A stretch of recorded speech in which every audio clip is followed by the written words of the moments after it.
Welcome back to my channel Nandini kitchen. Friends, ಈ ದಿನ ನಾನು ತುಂಬ ರುಚಿಯಾಗಿರುವಂತಹ ಹಾಗೂ ಬೆಳಿಗ್ಗೆ ಬೇಗ ಆಗುವಂತಹ ಒಂದು ರೆಸಿಪಿ. ಇದು ಅವಲಕ್ಕಿ ಒಗ್ಗರಣೆ. ಇದನ್ನು ಹೇಗೆ ಮಾಡ್ಕೊಳ್ಳೋದು ಅಂತ ನೋಡ್ಕೊಳ್ಳೋಣ.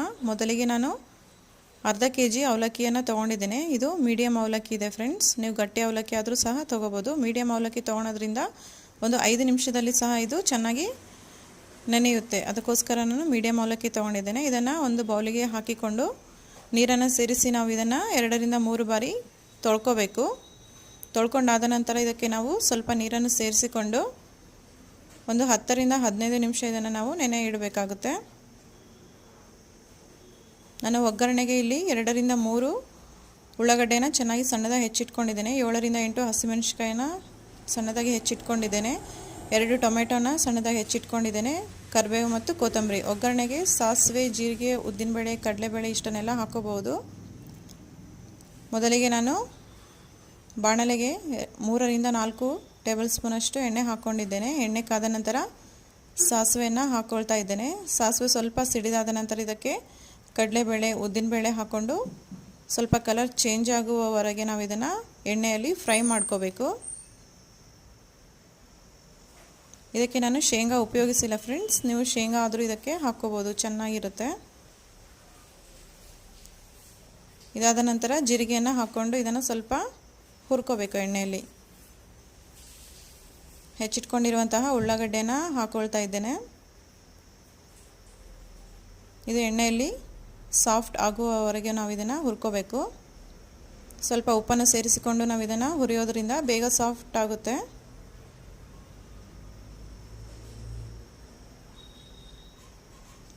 ಸ್ವಲ್ಪ ಉಳ್ಳಾಗಡ್ಡೆ ಬೆಂದ ನಂತರ ಇದಕ್ಕೆ ನಾನು ಹಸಿಮೆಣಸಿನಕಾಯಿನ ಹಾಕ್ಕೊಳ್ತಾ ಇದ್ದೇನೆ. ಇವು ಎಣ್ಣೆಯಲ್ಲಿ ಸ್ವಲ್ಪ ಹುರ್ಕೋಬೇಕು. ಇದಾದ ನಂತರ ಕರಿಬೇವನ್ನು ಸೇರಿಸ್ಕೊಳ್ತಾ ಇದ್ದೇನೆ.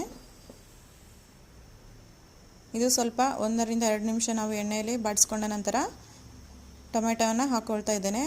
ಟೊಮೆಟೊ ಸ್ವಲ್ಪ ಸಾಫ್ಟ್ ಆಗಬೇಕು, ಅಲ್ಲಿವರೆಗೆ ನಾವು ಇದನ್ನು ಎಣ್ಣೆಯಲ್ಲಿ ಹುರ್ಕೋಬೇಕು. ಸ್ವಲ್ಪ ಅರಿಶಿನ ಹಾಕ್ಕೊಳ್ತಾ ಇದ್ದೇನೆ, ಅರ್ಧ ಟೇಬಲ್ ಸ್ಪೂನಷ್ಟು. ಇದನ್ನು ನಾವು ಚೆನ್ನಾಗಿ ಮಿಕ್ಸ್ ಮಾಡಿದ ನಂತರ ಮುಚ್ಚಳವನ್ನು ಮುಚ್ಚಿ 5 ನಿಮಿಷ ಕಾಲ ನಾವು ಇದನ್ನು ಸಣ್ಣ ಉರಿಯಲ್ಲಿ ಬೇಯಿಸ್ಕೋಬೇಕು. ನೋಡಿ ಫ್ರೆಂಡ್ಸ್, ಟೊಮೆಟೊ ಸಾಫ್ಟ್ ಆಗಬೇಕು, ಅಲ್ಲಿವರೆಗೆ ನಾವು ಇದನ್ನು ಎಣ್ಣೆಯಲ್ಲಿ ಬೇಯಿಸ್ಕೋಬೇಕಾಗುತ್ತೆ. ಇಷ್ಟಾದ ನಂತರ ಅವಲಕ್ಕಿ ಚೆನ್ನಾಗಿ ಸಾಫ್ಟ್ ಆಗಿದೆ ನೋಡಿ, ಇಷ್ಟಾದರೆ ಸಾಕು. ಇದನ್ನು ನಾವು ಒಗ್ಗರಣೆಗೆ ಹಾಕ್ಕೋಬೇಕು.